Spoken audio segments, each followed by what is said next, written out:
Building गिराए, कोई आदमी किसी आते जाते को मारे, तब तो आप कहेंगे लॉ एंड ऑर्डर। अदरवाइज जनता का हर प्रदर्शन, हर विरोध जायज है इस देश के अंदर। जो भी इसको इलीगल ठहराने की कोशिश करता है वो बदमाश लोग हैं, वो देशद्रोही लोग हैं, चाहे वो पुलिस वाले हों, चाहे कोई मंत्री संतरी हो। जब उनको लगा देश साथ है, देश खड़ा हुआ है, तो एक मिनट में यू टर्न ले लेते हैं। ये तो यू टर्न है। सरकार एक तरह से मदारी की बंदर होती है। जनता, मिस्टर मेहता ने उसने इस तरह दलील दी जैसे अन्याय के खिलाफ पूरी तरह से खड़ा है।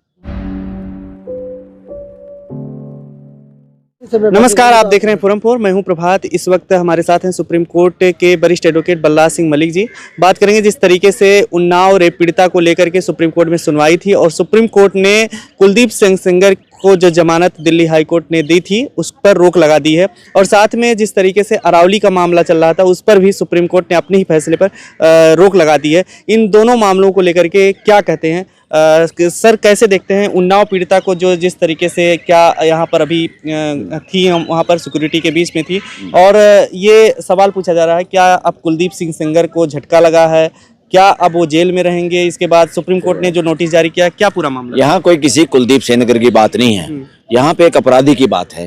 कोई अपराध करता है, किसी से अपराध होता है, वो कानून के हिसाब से उसको ट्रीट किया जाए। कुलदीप सेंगर एक स्पेशल एक्ट के तहत अपराधी है। स्पेशल एक्ट का मतलब है स्पेशल ट्रीटमेंट, स्पेशल इलाज किसी बीमारी का, और स्पेशल बीमारी का इलाज अपने बच्चों को, इस देश के बच्चों को बचाने के लिए, इस तरह सेक्सुअल अपराधियों से, उसके लिए कानून है।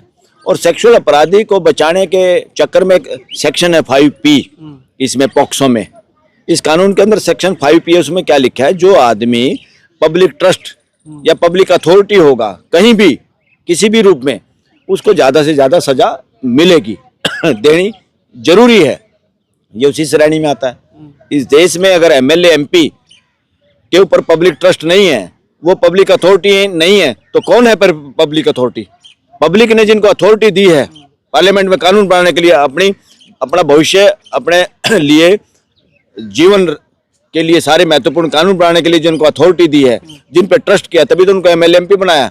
इसलिए MLA MP तो सबसे पहले पब्लिक अथॉरिटी हैं इस, और पब्लिक सर्वेंट हैं। ये सुप्रीम कोर्ट को भी अपना AR अंतुले का बेकार बेहुदा कानून बदल के रखना चाहिए। मैं तो ये और कहूँगा इसमें ज्यादातर वकील कह रहे हैं AR अंतुले केस में भी किसी को रिलीफ देने के लिए इस तरह की बेहुदी इंटरप्रिटेशन हुई है सुप्रीम कोर्ट द्वारा। इसलिए इन चीजों को जो एक केस में कर दी वो बेकार थी, वो किन्हीं नेताओं को बचाने के लिए थी।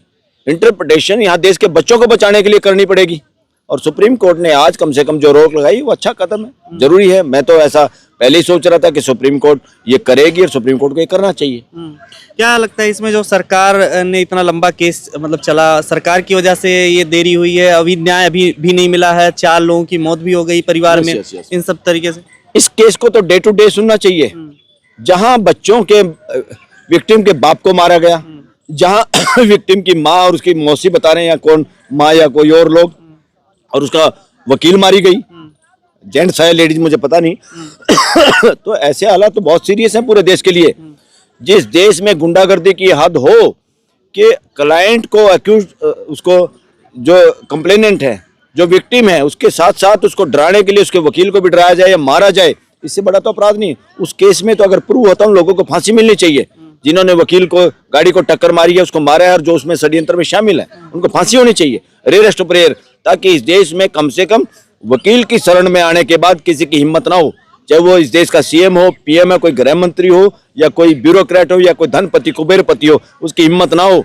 जब उसको पता चल जाए वकील से कांटेक्ट हो गया, वकील के पास कोई आदमी चला गया, तो इस देश में किसी की गर्दन उठाने की हिम्मत नहीं होनी चाहिए उसकी तरफ, कि भाई उसको हम अब नुकसान या दबाव या डरा के या मार के उसकी आवाज़ बंद कर सकते हैं। CM योगी आदित्यनाथ जिस तरीके से कहते हैं एनकाउंटर मॉडल है उनका, और तमाम चीजें हैं कि टांग देंगे अपराधियों को, इस तरीके से कि ये इतना इस केस में इस तरीके वो तो बकवास भाषा यूज करता है। एक CM को इस तरह की भाषा यूज ही नहीं करनी चाहिए। टांग देंगे, मार देंगे, बुलडोजर कर देंगे, नॉनसेंस।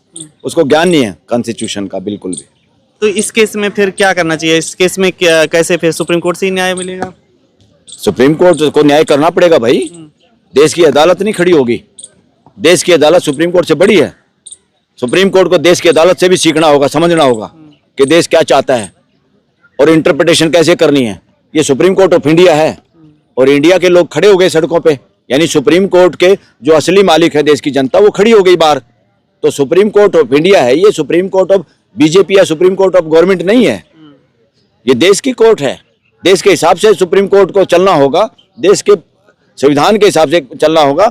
ये स्पेशल एक्ट है बचाने के लिए, दरिंदों से अपनी बच्चियां बचाने के लिए। पर मैं ये नहीं कहता भाई दरिंदा नहीं सुधर सकता, वो सुधार गृह में जाए, वहां सुधरे, अच्छा आदमी बने। क्या सुप्रीम कोर्ट पे दबाव पड़ा है सड़कों पे उतरने की वजह से? अरावली और इन दोनों जनता की अदालत से बड़ी कौन सी अदालत है? सब पे दबाव पड़ना चाहिए और सबको दबाव महसूस करना चाहिए। इसमें सुप्रीम कोर्ट अछूती कहाँ है भाई? सुप्रीम कोर्ट अछूती कहाँ है?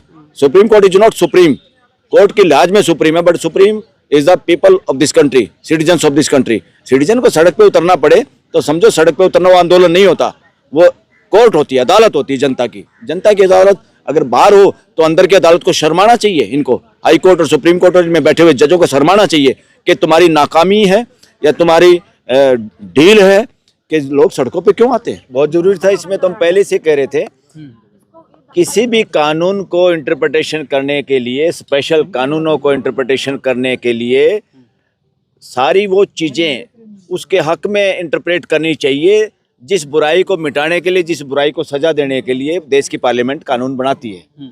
तो इस वक्त जो इंटरप्रिटेशन की गई डिस्ट्रिक्ट कोर्ट द्वारा, नीचे की कोर्ट द्वारा, वो इंटरप्रिटेशन बिल्कुल सही है।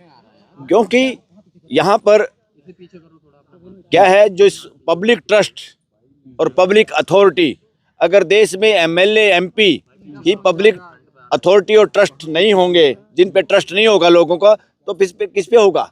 तो एमएलए एमपी तो सबसे पहले पब्लिक सर्वेंट होने चाहिए। इस लिहाज से तो वही डिस्ट्रिक्ट कोर्ट ने फैसला जो किया था सही किया था, और हाई कोर्ट ने जो किया बिल्कुल गलत किया था। इतनी इस तरह का, ये ठीक है जिसने जो अपराध किया उसकी सजा मिलनी चाहिए और कानून के हिसाब से मिलनी चाहिए, मगर यहाँ पे आईपीसी की बात नहीं है। यहाँ पर है स्पेशल कानून क्यों बनाना पड़ा? बच्चियों के साथ रेप या उनके साथ इस तरह सेक्सुअल हरासमेंट या सेक्सुअल कोई भी बुराई बच्चों के साथ की जाए देश के अंदर, उन बच्चों को, देश के बच्चों को बचाने के लिए तो ये कानून बना है। और उन बच्चों को बचाने के लिए इस तरह के सातिर लोग जो एमएलए एमपी के भेष में हैं, इस देश में एमएलए एमपी कौन होता है? उससे ज्यादा ट्रस्ट किस पे होता है? इसीलिए तो जनप्रतिनिधि बनाते हैं उनको। तो उन पे ट्रस्ट की जिम्मेदारी, उन पे विश्वास और उस विश्वास का विश्वासघात करना, और वो अपने आप में एक अथॉरिटी है। आज भी देश में क्या हो रहा है, कोई भी छोटे से छोटी एफआईआर के लिए भी लोगों को एमएलए के घर जाना पड़ता है, किसी एमपी के पास जाना पड़ता है, जबकि एमएलए एमपी का काम तो जनता की आवाज उठाना और नए नए कानून बनाना है, कोई बेकार कानून को बदलना है। मगर देश की जो रियलिटी है वो ये है, एमएलए एमपी से बढ़ के यहाँ पब्लिक अथॉरिटी है ही नहीं। और पब्लिक अथॉरिटी के बारे में सुप्रीम कोर्ट ने पुराने AR अंतुले केस में जो परिभाषा दी है, उसको जो एक्सप्लेन किया, मैं कह रहा हूँ वो देश के कानून और संविधान का उल्लंघन है। उस परिभाषा को भी दोबारा इस सुप्रीम कोर्ट को दुरुस्त करना चाहिए। सुप्रीम कोर्ट को कोई भी इंटरप्रिटेशन करना कॉन्स्टिट्यूशन को पूरे को ध्यान में रख के और देश की जनता के सेंट्रिक, जनता को ध्यान में रख के ही इंटरप्रिटेशन करनी चाहिए। ये ड्यूटी है सुप्रीम कोर्ट की, मर्जी नहीं है। और सुप्रीम कोर्ट ने आज जो किया है बिल्कुल सही किया है कि उसकी बेल भी और उसके सस्पेंशन ऑफ सेंटेंस दोनों जो ऑर्डर किया था हाई कोर्ट ने, उसको निरस्त एक तरह से कर दिया। कोर्ट में आप थे, वहाँ पर क्या क्या हुआ? क्या उनकी तरफ से, सीबीआई की तरफ से स्टे लगाया है? स्टे लगाना भी रोक लगा दी है एक तरह से। सुप्रीम कोर्ट की रोक अब ये है कि हाई कोर्ट अब उसमें कुछ नहीं कर पाएगी जब तक सुप्रीम कोर्ट अपना अंतिम फैसला नहीं देगा। और सुप्रीम कोर्ट इस मामले में, सुप्रीम कोर्ट जिस तरह की इंटरप्रिटेशन करेगी या उसकी जो जरूरत है, इस केस में तो चाहे बड़ा बेंच भी गठित करना पड़े, इसमें ऐसे लोगों को जो एमएलए एमपी के बेस में, संत महात्माओं के बेस में इस देश में दरिंदगी दिखा रहे हैं, फैला रहे हैं, इनको तो सबसे पहले पकड़ना चाहिए। सबसे पहले सुधार गृह में यही लोग होने चाहिए जिनको हम अपने विधानसभाओं में, अपने पार्लियामेंट में भेजते हैं। उनसे ज़्यादा ट्रस्ट किस पे करें हम? अगर उन पे भी हम ट्रस्ट ना कर पाएँ और उनकी भी अथॉरिटी ना हो, उनको अथॉरिटी ना माना जाए, उनको पब्लिक सर्वेंट नहीं माना जाए, तो किसको मानेगी सुप्रीम कोर्ट? तो सुप्रीम कोर्ट को भी अपने आप को ठीक करना होगा इस मामले में। और ये एक ऐसा मामला है जहां देश की अदालत ने सड़कों पे आके, इंडिया गेट पे आके, और इंडिया गेट में एक और यहाँ देश के लिए बात करना चाहूँगा, सारे देश और खासतौर पे गोदी मीडिया। अरे भाई, एक बच्ची हमारे यहाँ निर्भया कांड हुआ था, पूरा देश उस बच्ची के साथ था, मगर क्या हुआ, उस देश, वो बच्चे जो थे वो गरीब गुरबा परिवार के थे जो फांसी तक का फंदा उनके गले में डाला गया। और उस वक्त पूरा मीडिया, पूरा देश खड़ा हो गया था। इस पे कोई इंडिया गेट पर उनको रोकने वाले नहीं था। मोमबत्तियां जलाई थी देश ने। ऐसे ही ये देश संवेदनहीन कैसे हो सकता है? इस तरह के मामले, उन्नाव के मामले में वो 2 माँ बेटी विक्टिम और उसकी माँ और एक और महिला, हम सैल्यूट करते उस महिला को कि उसने इस तरह के मामले में सामने आने की कोशिश की और उसने हिम्मत दिखाई और उसने कहा, देश को भी कहा, और सोशल मीडिया ने भी इस बात को फैलाया। ये आप लोग भी इसमें बधाई के पात्र हैं, सोशल मीडिया। हम बार बार पीड़िता के जो वकील हैं वो ये कह रहे हैं कि इससे कोई रिलीफ हमें नहीं मिला, ये तो प्रेशर रिलीज कर दिया गया है जो प्रोटेस्ट हो रहा था उसका। नहीं, अभी क्या रिलीफ नहीं मिला। एक रिलीफ है पूरे देश के लिए। देश जो चाहता था, सुप्रीम कोर्ट ने वो काम किया है और अभी तो मिलेगा। सुप्रीम कोर्ट, मुझे ये लगता है, इस मामले के अंदर कुछ नया करेगी, इसलिए उनकी अपनी राय हो सकती है। मेरी एज एन एडवोकेट मैं इस केस से संबंधित नहीं हूँ। मैं एज एन कॉन्स्टिट्यूशनल स्टूडेंट और लॉ का स्टूडेंट होने के नाते मैं बताना चाहता हूँ, इसमें कुछ यूनिक फैसला आएगा और फ्यूचर के अंदर सारे एमएलए एमपी भी इस देश में पब्लिक सर्वेंट माने जाएंगे। सर, आप कह रहे हैं कि रोड पर प्रदर्शन करना चाहिए। कल कुलदीप सेंगर के समर्थन में जंतर मंतर पर लोग पहुंच गए। मैं प्रदर्शन की बात नहीं कर रहा। प्रदर्शन एक ड्रामा हो सकता है और एक हो सकता है जनता की अदालत, जनता का इशू सामने आना। तो इसलिए इस देश के अंदर वर्णवाद, मनुवाद की वजह से हम विक्टिम लोगों को भी जाति की दृष्टि से देखने लगे हैं। निर्भया बेटी उस समाज से आती थी कम से कम कि जहां लोगों को लगा, और गोदी मीडिया को भी लगा, और इन्होंने उसका पूरा साथ दिया। हम ये कह रहे हैं साथ तो देना ही चाहिए था, हम अप्रिशिएट करते हैं उस बात को।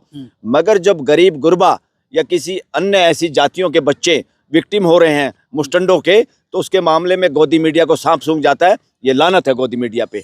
इसलिए सोशल मीडिया इस देश की लाइफलाइन है। लेकिन भारतीय जनता पार्टी के पूर्व सांसद ब्रजभूषण है, कह रहे हैं कि उनके साथ अन्याय हो रहा है। जैसे मेरे साथ गलत हुआ था वैसे कुलदीप के साथ गलत हो रहा है। अरे वो बकवास कर रहा है। उसके साथ क्या न्याय था? उसके साथ उसको तो अभी न्याय मिलना चाहिए। डिस्ट्रिक्ट कोर्ट जहां पर केस पेंडिंग है, उन्होंने किस तरह का बयान बता रहे, प्रेशर में बदला भी है वहां बच्चों ने, और सब लोग इस तरह से मैनिपुलेशन होती है बहुत बार।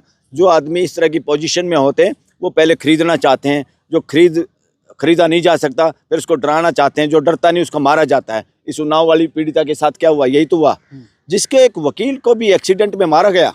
इससे बड़ी बदमाशी इस देश में कैसे हो सकती है? इस देश के वकील सुरक्षित नहीं है। अगर वकील के साथ क्लाइंट है, उसकी भी गाड़ी को कोई ट्रक से कुचला जाए और फिर उसको एक्सीडेंट बताया जाए, ये अच्छे संकेत नहीं है देश के लिए। और पूरे देश के वकीलों को इस बात का विरोध करना चाहिए कि वकील के चैम्बर में, वकील के पास आके, वकील की गाड़ी में अगर कोई क्लाइंट आ गया, वो तो उसी तरह से है जैसे बुद्ध की शरण में एक बार हंस का एक कहानी हम पढ़ते थे कि जान बचाने वाला मालिक होता है, किसी का साथी होता है, सही होता है, या मारने वाला साथी होता है। इसलिए जान बचाने वाला वकील इस देश की जनता की जान बचाने वाले लोग हैं। अगर वकीलों पे भी हमला होता तो समझो देश के अंदर सुरक्षा का पैमाना बहुत गिरावट पे है। सर, एक जरूरी सवाल ये भी है कि ये केवल एक केस था, लेकिन ऐसे कई सारी और महिलाएं हैं जो इंतजार करिए। अंकिता भंडारी एक बड़ा नाम सामने आया। यस, कोई भी है, कोई भी बहन बेटी है, कोई भी नाबालिग है जिसके लिए कानून बनाया। हम चाहते हैं देश में कोई भी हिम्मत ना कर पाए अपराध करने की, और कोई अपराध करे तो वो उसके नाक जमीन पे रगड़नी चाहिए उसको, और सिस्टम को, लॉ को। तो इसलिए कोई आदमी ये सोचे कि वकील मेरी जेब में है, अदालत मेरी जेब में है, सत्ता मेरी जेब में है, ये बात देश के लिए सबसे खतरनाक बात है। सीबीआई के ने सबसे पहले यहाँ पर हाईकोर्ट के फैसले के खिलाफ यहाँ पर अपील किया, तो क्या लगता है क्या कोई सरकार की कोई साजिश है? क्योंकि साजिश बता रहे हैं इसको कि एक तरीके से मामले को जो है ठंडा किया जा रहा है। अरे साजिश नहीं, सरकार को तो लगा कि गलत हुआ है और जनता सामने आई। सरकार के बाप तो कौन है? सरकार की माँ बाप कौन है? देश की जनता। सुपर सरकार कौन है? देश की जनता। जब उनको लगा देश साथ है, देश खड़ा हुआ है, तो एक मिनट में यू टर्न ले लेते हैं। ये तो यू टर्न है। सरकार एक तरह से मदारी की बंदर होती है। जनता बड़ी सरकार है, जनता ही असली सरकार है। इसलिए इन्होंने सोचा कि भाई क्या कर सकते हैं, फटाफट सीबीआई को बोलो। और आज तो सीबीआई के जो वकील ने दलील दी है, मिस्टर मेहता ने, उसने इस तरह दलील दी जैसे अन्याय के खिलाफ पूरी तरह से खड़ा है। तो चलो, जो भी दलील जिस हालात में दिए और किस प्रेशर में दी, यही सरकार के केसों में हम और सरकार के वकीलों का हम कई बार देखते हैं कि सरकार का प्रेशर होता है तो सरकार कुछ लोगों को बहुत बार मुकदमों में से बचाने के लिए केस करती है। उनके वकील इस तरह की दलील देते हैं, जो कि हमारे संविधान का भी उल्लंघना है, क्योंकि वकील किसी के भी एजेंट नहीं होते, ना क्लाइंट के ना सरकार के। सरकारी वकील सरकार के एजेंट नहीं है, ना हम आम वकील किसी क्लाइंट के एजेंट हैं। हम कोर्ट की मदद करने के लिए हैं और अपने अपने क्लाइंट के तथ्यों को सामने रखने के लिए हैं, कानून को सामने रखने के लिए हैं, ताकि कोर्ट बेहतर से बेहतर और न्याय कर सके, अन्याय को रोका जा सके। ब्रिजभूषण करे, ड्रामा करे, जितने लोग प्रदर्शन कर रहे हैं। ब्रिजभूषण का क्या वो है नैतिक चरित्र या उसकी कैसा वो आदमी है, उसके वहां जाके सर्वे करो आप लोग, और देश में भी सर्वे करो। मुझे ज्यादा जिक्र करने की जरूरत नहीं है। तरीके से आज सुप्रीम कोर्ट ने स्वतः संज्ञान लेते हुए अरावली पर स्टे लगाया है, कैसे देख रहे हैं इसको आप? देखो, ये जरूरी था और इस पे बिल्कुल नए तरीके से इस केस को कमेटी भी एक बता रहे हैं नई बनाई है, बनेगी। तो उस कमेटी में सरकारी लोग की बजाय समाज के वो लोग हों जो एक्सपर्ट हों, जो इंडिपेंडेंट लोग हों। सरकारी लोग तो काम कर ही नहीं पाते। इस देश में एक मैसेज गलत जो जा रहा है, सरकारी लोग तो इस तरह से लोग चर्चा करते हैं कि सरकारी लोग तो मदारी के बंदर की तरह काम करते हैं, कुछ भी लिखवा लो, कहीं भी साइन करा लो, सब अपनी नौकरी प्रमोशन के चक्कर में रहते हैं। इंडिपेंडेंट जो लोग हैं, जो पर्यावरणविद जो लोग हैं देश के अलग अलग क्षेत्र में, उन सब को मिला के कमेटी बनानी चाहिए। उससे डर नहीं लगना चाहिए, क्योंकि जिनको ज्ञान है, जो लगातार इस लड़ाई में हैं और इस देश के पर्यावरण को सुरक्षित चाहते हैं, उन सब की राय मशवरा इसमें लेना चाहिए। और ये बिल्कुल गलत था कि भाई 100 मीटर की हाइट वाले को छोड़ा जाएगा और 100 मीटर वाले बीच में मान लो 100 मीटर 2 पहाड़ियाँ हैं और उसके बीच में 500 मीटर या उससे कम जगह है, तो बीच वाले उस पर भी खनन नहीं किया जा सकता। अरे मैं कह रहा हूँ, फिर तुमने लाइसेंस दे दिया कि 100 मीटर से जितने भी नीचे वाले हैं उस पर तो जब मर्जी खनन कर लेंगे, खोद लेंगे, पूरी धरती को खोद देंगे। ऐसा विनाश होगा कि आने वाली पीढ़ियां यहाँ भागेंगी, पलायन करना पड़ेगा, इस तरह का वातावरण हो जाएगा। तो इसलिए सुप्रीम कोर्ट ने अभी जो रोक लगाई है उस फैसले पे, वो ठीक काम किया है। और चोरी चकारी से सरकार के इशारे पे डिफाइन करना, पहली बात तो अपने आप में षड्यंत्रकारी कदम था सरकार का, और इस षड्यंत्र में सुप्रीम कोर्ट फंसी है। सुप्रीम कोर्ट कैसे डिफाइन कर सकते हैं? आप सीधा ये करो कि भाई माइनिंग क्यों करनी है और माइनिंग कहाँ कर सकते हैं, उस पे सारा का सारा पर्यावरण एक्सपर्ट और उसके हिसाब से होगा। ऐसा कोई भी माइनिंग आप नहीं कर सकते जिसके का असर परमानेंट इस देश के वातावरण पे पड़े। और मैं कह रहा हूँ, माइनिंग तो हर तरह की, ज़्यादातर उसके दुष्परिणाम ही होते हैं। इसलिए देश और दुनिया को माइनिंग से तो बचना ही चाहिए। आजकल इसीलिए तो तेल और पेट्रोल, क्रूड ऑयल से लेकर माइनिंग के खिलाफ दुनिया भर में लोग खड़े हो रहे हैं, और उनको पता है कि ये चीज़ें हम नहीं बना सकते, जो चीज़ें रिसाइकल नहीं हो सकती, जो चीज़ें दोबारा नेचर तुरंत अपने आप पैदा नहीं कर सकती, अगली पीढ़ी के लिए वो चीज़ें अवेलेबल नहीं हो सकती, तो आज उनको बर्बाद करने का हमें कोई हक नहीं। और पूरी दुनिया का ज्यूरिस्प्रूडेंस यानी कानून न्याय करने का पर्यावरण के बारे में इसी तरह का है। तो दुनिया को और देश को समझना है कि ऐसा कोई नुकसान नहीं करना जिसमें सड़कें तो बन जाएं, फिर वो सड़कें भी रेगिस्तान में बदल जाएं, उन सड़कों पे चलने वाले लोग कम हो जाएं, फ्यूचर में वो सड़कें बर्बाद हो जाएं। ये देश की सड़कें देश को जोड़ने के लिए हैं, देश की खुशहाली के लिए हैं, न कि पूंजीपतियों का माल ढोने के लिए और कुछ और धरती के देश को खदानों में खोद के उनकी ट्रैफिक अच्छी तरह समूह चले। ये बॉम्बे हाईवे इसलिए नहीं है, देश इसको इस तरह से स्वीकार नहीं करता और करना भी नहीं चाहिए। तो क्या एक बड़ा झटका देखा जाए सरकार को लगा सुप्रीम कोर्ट से? बड़ा झटका तो अभी समय बताएगा, और एक तरह से तो ये तो है ही, और इसे बड़ा झटका सुप्रीम कोर्ट ने नहीं लगाया। ये बड़ा झटका लगाने के लिए खुद देश के मालिक जिम्मेदार हैं, देश की जनता जिम्मेदार है। इसमें मैं कोई रोल नहीं देखता सरकार का। और अब सरकार ने भी इमीडिएट फिर बयान दिया, सभी माइनिंग लाइसेंस रद्द है, अभी सभी माइनिंग बंद कर दी। क्यों लगी? उनको पता लग गया रहे, तो जो चोरी हम करना चाहते तो देश के लोग जाग गए, मालिक जाग गए। और इसी तरह सुप्रीम कोर्ट ने भी अब जो कहा, रोक लगाई है, सुप्रीम कोर्ट को समझ में आ गया कि जनता सेंट्रिक सोच ही जजों की होनी चाहिए। संविधान सेंट्रिक का मतलब है जनता सेंट्रिक, पीपल सेंट्रिक सोच अगर जजों की नहीं होगी तो इस देश के जज एक्सपोज हो जाएंगे और देश की जनता उनको एक्सपोज करने से पीछे नहीं हटेगी। तो जिस तरीके से आंदोलन भी हो रहा था सुप्रीम कोर्ट के उस फैसले के खिलाफ, अब उस पर रोक लगी है। वो आंदोलन क्या हो रहा था? वो तो सुप्रीम कोर्ट के ऊपर एक सुप्रीम कोर्ट बैठी थी, वो जनता की अदालत थी। उसको आंदोलन कहना बंद करो। आप एक भाषा सीखो, जब भी लोग सड़क पे आए उसको आंदोलन मत बताओ, उसको बताओ जनता की अदालत। ये बदल दो, सोशल मीडिया की जिम्मेवारी है, इसको बदलो। और मैं समझता हूँ आप इसको समझेंगे फिर बदलेंगे भी। जहाँ भी लोग सड़क पे आके इकट्ठे होते हैं, इसका मतलब कोर्टों पे उनका विश्वास नहीं, कोर्ट से उनको न्याय नहीं मिला या कोर्ट ने अपनी जिम्मेदारी पूरी नहीं की, इसलिए लोग जंतर मंतर पे जाते हैं, इसलिए किसान धरने पे बैठते हैं, इसलिए अरावली के खिलाफ लोग सड़कों पे आए, और इसलिए सेनगर की जमानत देने में और उसकी सजा को सस्पेंड करने के खिलाफ लोग सड़क पे आए और उस पे आए, क्या नाम, इंडिया गेट पे। दूसरा एक और है, इस देश की पुलिस को भी ये समझना होगा, आप राजा के लठैत नहीं हैं, आप कॉन्स्टिट्यूशन के रखवाले हैं। और जितनी भी जगह पे जब जनता इकट्ठी हो जाती है, जनता रोष प्रकट करती है, उनको करने देना चाहिए। कोई आराम से बैठा है, उसको उसके हाथ में कोई बैनर है, इससे बढ़िया क्या तरीका है भाई शांतिपूर्वक प्रदर्शन करने का, विरोध करने का? तो ये पुलिस खामखा अपनी बदली रोकने के लिए प्रमोशन के चक्कर में इन बेवकूफ़ पॉलिटिकल एग्जीक्यूटिव सो कॉल्ड मंत्री संतरियों को बहकावे में मौखिक आदेश मानना बंद कर दें और आप अपनी बदलियों से मत डरें। बदली जहाँ भी हो, आपको तनख्वाह तो मिलती है। क्या आप भी ठगी ठोरी मारने के चक्कर में बदमाशों की बात मानते हो, जो बदमाश नेताओं के रूप में मंत्री संतरी बने बैठे हैं देश में? ऐसी किसी की भी बात, ये मैसेज पूरे देश के पुलिस, हर स्टेट की पुलिस, केंद्र की पुलिस, इवन पैरा मिलिट्री जितनी भी हमारी फोर्सेज है, कि लोकतंत्र के अंदर अपने ही लोगों को, और ख़ास तौर पे जो अपनी आवाज़ उठाना चाहते हैं, जनता की अदालत जब लगती है, उन पे लाठीचार्ज करना, गैर कानूनी तरीके से उनको डील करना और गोलियां मारना, ये आप लोगों को हत्यारा बनाते हैं। ऐसे किसी भी मौखिक आदेश का पालना ना करें और ये लोकतंत्र के विरुद्ध है, ये आपको समझना चाहिए सबको। एक सिक्योरिटी के लिए करती है ना पुलिस, इस तरीके से फोर्स लगाती है, कहते हैं। किसकी सिक्योरिटी? किसकी सिक्योरिटी? जनता की। जब जनता सड़कों पे आती है तो जनता तो खुद इनसिक्योर फील करती है, इसीलिए सड़कों पे आती है।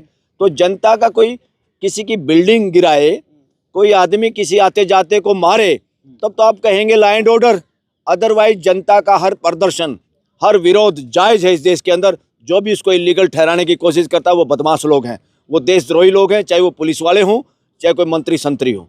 खबरों में बने रहने के लिए फोरम 4 को सब्सक्राइब करें और नोटिफिकेशन पाने के लिए बेल आइकन दबाएं।